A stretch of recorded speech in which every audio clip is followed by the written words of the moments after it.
Assalamualaikum dan selamat sejahtera murid-murid. Kali ini kita berpeluang untuk bersama-sama lagi di dalam PDPR Bahasa Melayu tahun 1. Pada hari ini kita akan menyambung pelajaran kita dalam unit 21 dengan tajuk Jimatkan Tenaga. Sebelum kita mulakan aktiviti, mari kita lihat apakah objektif pembelajaran untuk hari ini. Di akhir pembelajaran, murid dapat membaca dan memahami cerita serta dapat mencatat maklumat penting. Untuk aktiviti hari ini, jom kita buka buku teks halaman 130. Kemahiran membaca, tajuk Jimatkan Tenaga. Berikut merupakan sebuah teks mengenai Indira bersama ibu dan juga bapanya yang sedang berbincang ataupun berbual tentang cara-cara untuk menjimatkan tenaga elektrik. Tugas murid-murid adalah untuk membaca teks kemudian mencari maklumat penting yang terdapat di dalamnya berkaitan tentang cara-cara untuk menjimatkan tenaga elektrik. Jadi sekiranya murid-murid telah bersedia, jom kita baca bersama-sama. Selepas makan malam, Indira bertanya kepada ayahnya, "Ayah, bagaimanakah caranya menjimatkan tenaga elektrik di rumah?" Ayah berfikir sebentar, kemudian berkata, "Oh, ada banyak cara Indira. Kita hendaklah menutup suis lampu apabila hari sudah cerah. Selain itu, tutup juga suis lampu dan kipas apabila meninggalkan rumah." "Ya, Ayah, guru selalu berpesan begitu. Amalan ini dapat menyelamatkan bumi kita," terang Indira. "Pandai anak ibu," kata ibu sambil memeluk Indira. Begitulah murid-murid kisah Indira bersama kedua ibu bapanya. Kita sudah pun membaca teks ini dengan baik. Kemudian mari kita lihat apakah maklumat penting yang dapat kita ambil daripada teks ini. Sudahkah murid-murid menjumpai maklumat penting tentang cara menjimatkan tenaga elektrik di rumah? Untuk membantu murid-murid, cikgu telah menyediakan paparan ini. Baiklah murid-murid, yang cikgu gariskan ini merupakan maklumat penting dalam cara kita untuk menjimatkan tenaga elektrik di rumah.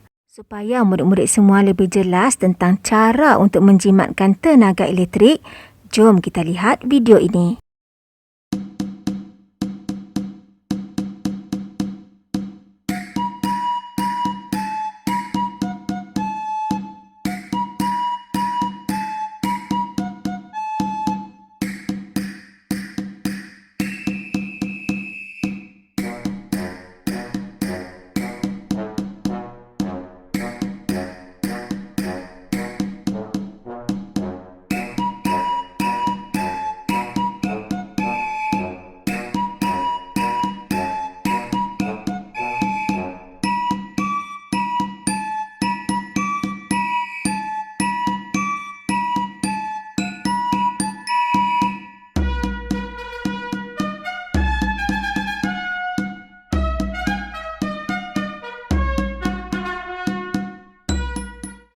Begitulah tadi maklumat yang telah pun kita perolehi tentang cara menjimatkan tenaga elektrik daripada teks yang telah pun dibaca.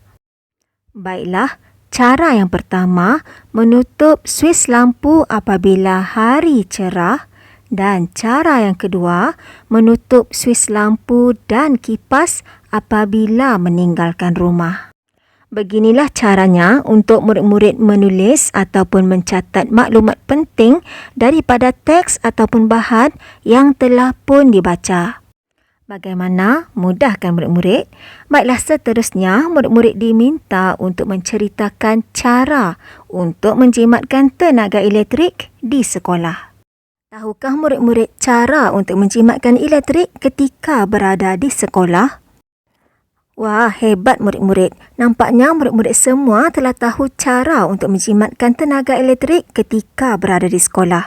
Jadi, murid-murid bolehlah menulis maklumat tersebut dengan cara yang berikut. Cara menjimatkan elektrik di sekolah. Cara yang pertama, tutup suis kipas apabila keluar dari kelas. Cara yang kedua, tutup suis lampu apabila hari cerah. Jangan biarkan ia sentiasa terpasang. Cara yang ketiga, gunakan lampu yang sesuai. Begitulah murid-murid cara untuk kita menjimatkan elektrik ketika kita berada di sekolah. Baiklah murid-murid, jadikanlah ia sebagai amalan kita supaya kita dapat sama-sama membantu menjimatkan elektrik. Sebagai latihan pengayaan, mari kita buka buku aktiviti Bahasa Melayu tahun 1 jilid 2 di halaman 56. Aktiviti 2, arahan, baca dan fahami. Kemudian, tulis maklumat. Tajuk, sayangi alam sekitar.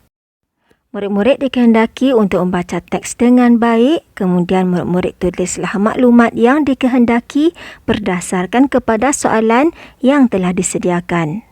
Jadi, sekiranya murid-murid semua telah bersedia, jom kita lakukan aktiviti ini bersama-sama.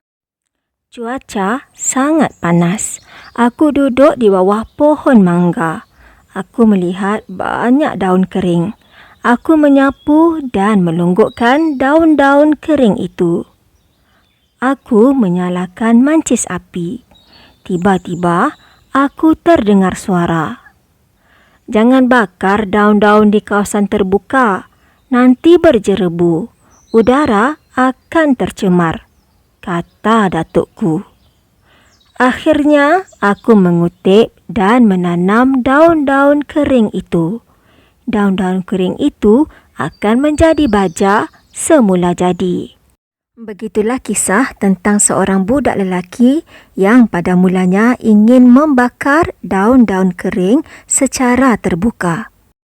Tetapi setelah dinasihati oleh datuknya, dia akhirnya menanam daun-daun kering itu untuk dijadikan sebagai baja semula jadi. Kita telah pun selesai membaca teks yang telah disediakan. Sekarang, tugas murid-murid adalah untuk menulis maklumat berdasarkan kepada soalan yang diberi. Soalan pertama, jangan bakar daun-daun secara terbuka. Mengapakah Datuk berkata begitu? Berdasarkan kepada teks, mengapakah agaknya Datuk berkata begitu? Maklumat yang kita terima ialah, jangan bakar daun-daun di kawasan terbuka. Nanti berjerebu, udara akan tercemar, kata datukku. Jadi maklumat yang akan kita tuliskan bagi soalan yang pertama ialah pembakaran terbuka menyebabkan jerebu dan pencemaran udara. Soalan yang kedua, adakah kamu bersetuju dengan amalan aku? Mengapa?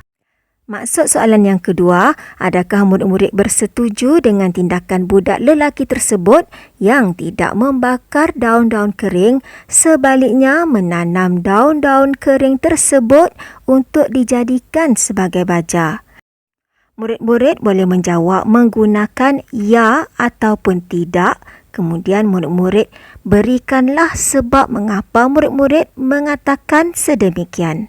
Bimbingan jawapan daripada cikgu ialah, ya, ini kerana amalan tersebut dapat mengelakkan pencemaran. Selesailah kesemua aktiviti untuk hari ini. Tahniah kerana murid-murid telah berjaya menyempurnakan kesemua latihan dengan baik.